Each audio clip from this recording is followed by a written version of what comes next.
Today we are going to be reading one of my favorite books, A Bad Case of Stripes, and it's written by one of our favorite authors, David Shannon.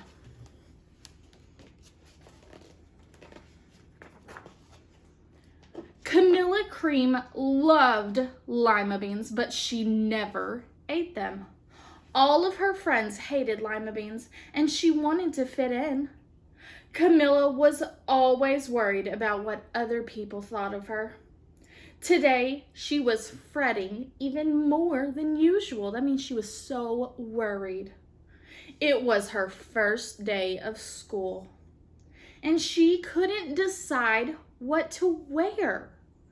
There were so many people to impress. She tried on 42 outfits, but none seemed quite right. She put on a pretty red dress and looked in the mirror. Then she screamed.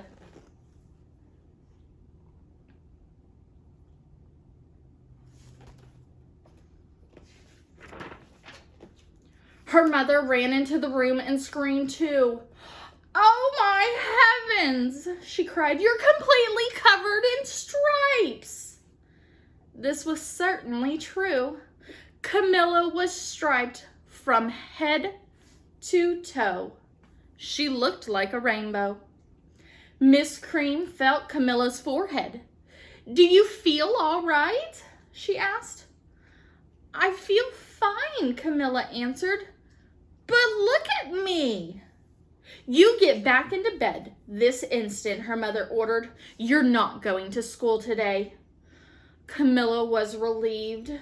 She didn't want to miss the first day of school, but she was afraid of what other kids would say, and she had no idea what to wear with those crazy stripes.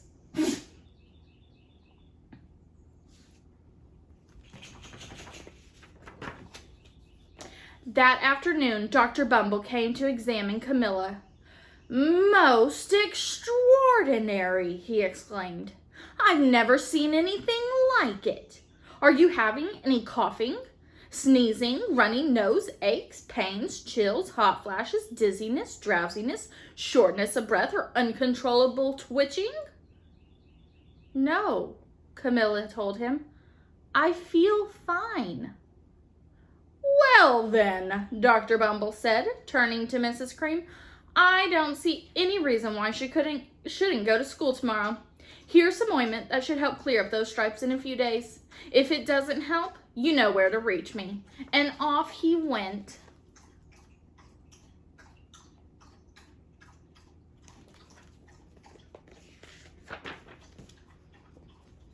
The next day was a disaster.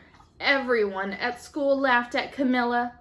They called her Camilla Crayon and Night of the Living Lollipop. She tried her best to act as if everything were normal, but when the class said the Pledge of Allegiance, her stripes turned red, white, and blue, and she broke out in stars.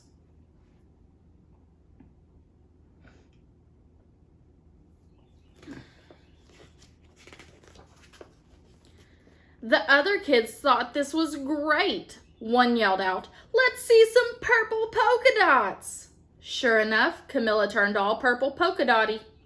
Someone else shouted, "Checkerboard!" and a pattern of squares covered her skin.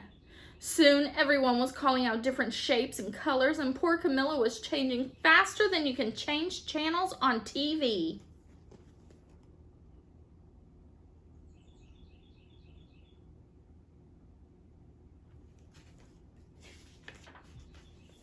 That night, Mr. Harms, the school principal, called. "I'm sorry, Mrs. Cream," he said. "I'm going to have to ask you to keep Camilla home from school. She's just too much of a distraction, and I've been getting calls from the other parents. They're afraid those stripes may be contagious." Camilla was so embarrassed. She couldn't believe that 2 days ago, everyone liked her. Now, nobody wanted to be in the same room with her. Her father tried to make her feel better. Is there anything I can get you, sweetheart? He said. No, thank you, sighed Camilla.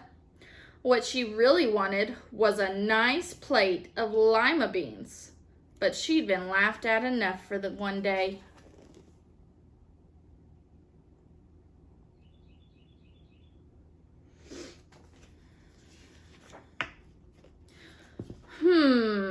Well, yes, I see, Dr. Bumble mumbled when Mr. Cream phoned the next day.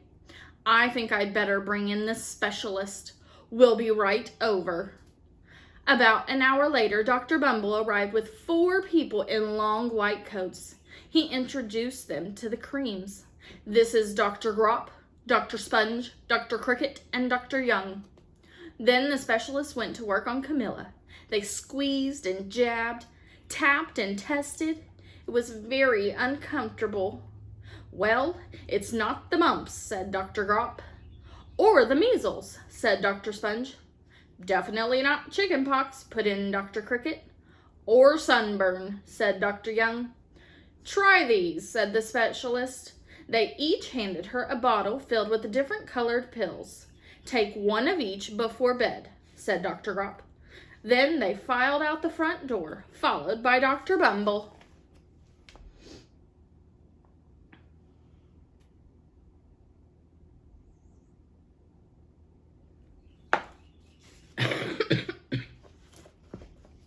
That night, Camilla took her medicine.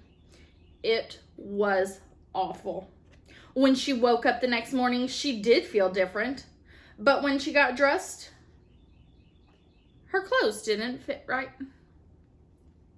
She looked in the mirror, and there, staring back at her, was a giant, multicolored pill with her face on it.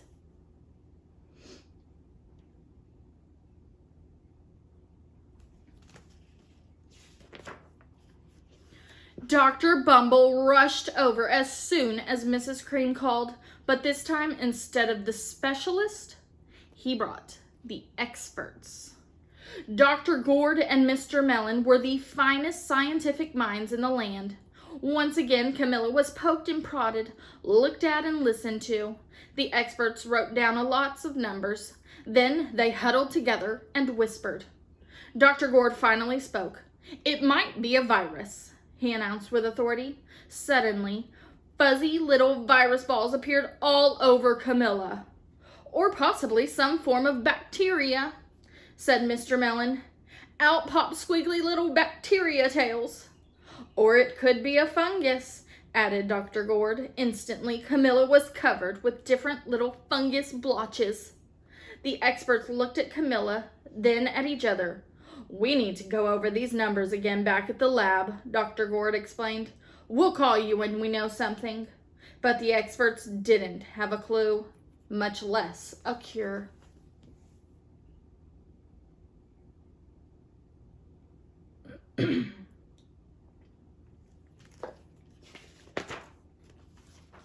By now, the TV news had found out about Camilla. Reporters from every channel were outside of her house, telling the story of the bizarre case of the incredible changing kid. Soon, a huge crowd was camped out on their front lawn.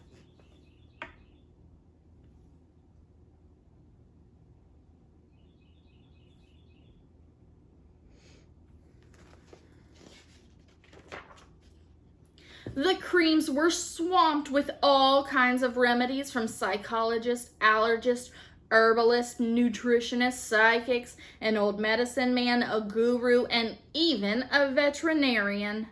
Each so-called cure only added to poor Camilla's strange appearance until it was so hard to even recognize her. She sprouted roots and berries and crystals and feathers and a long furry tail, but nothing worked.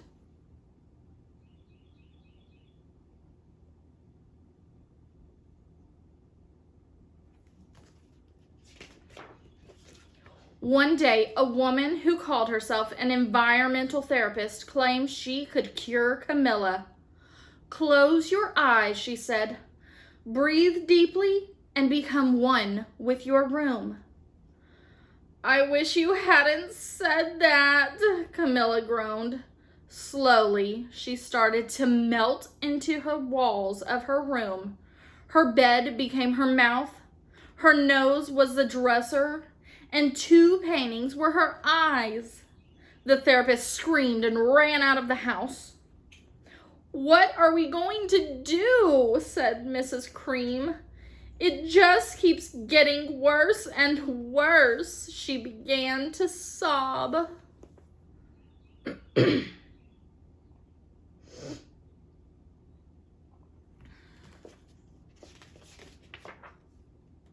At that moment, Mr. Cream heard a quiet little knock on the front door. He opened it, and there stood an old woman who was just as plump and sweet as a strawberry. "Excuse me," she said brightly, "but I think I can help."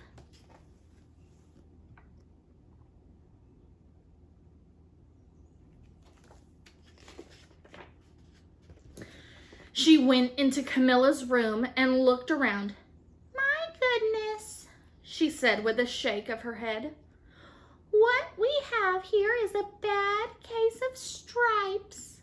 One of the worst I have ever seen." She pulled a container of small green beans from her bag. "Here, these might do the trick." "Are those magic beans?" asked Mrs. Cream. "Oh my, no. There's no such thing. These are just plain old lima beans. I'll bet you'd like some, wouldn't you?" she asked Camilla. Camilla wanted a big, heaping plateful of lima beans more than just about anything, but she was still afraid to admit it. "Yuck," she said. "No one likes lima beans, especially me." "Oh dear," the old woman said sadly. "I guess I was wrong about you." She put the beans back in her bag and started toward the door. Camilla watched the old woman walk away.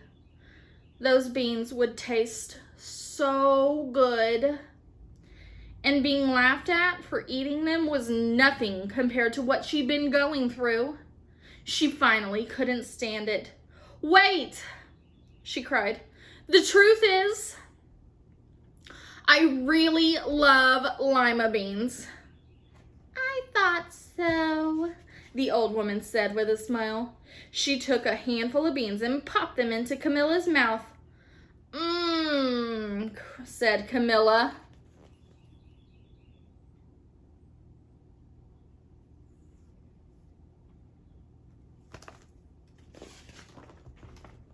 Suddenly, the branches, feathers, and squiggly tails began to disappear.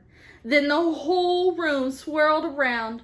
When it stopped, there stood Camilla, and everything was back to normal. "I'm cured!" she shouted. "Yes," said the old woman.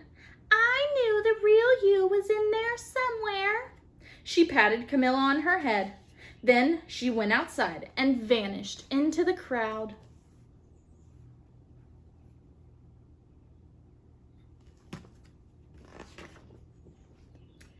Afterward, Camilla wasn't quite the same. Some of the kids at school said she was weird, but she didn't care at all. She ate all the lima beans she wanted, and she never had even a touch of the stripes again. The end. I hope you guys enjoyed our book, and I hope you have a great rest of the day. Bye, guys.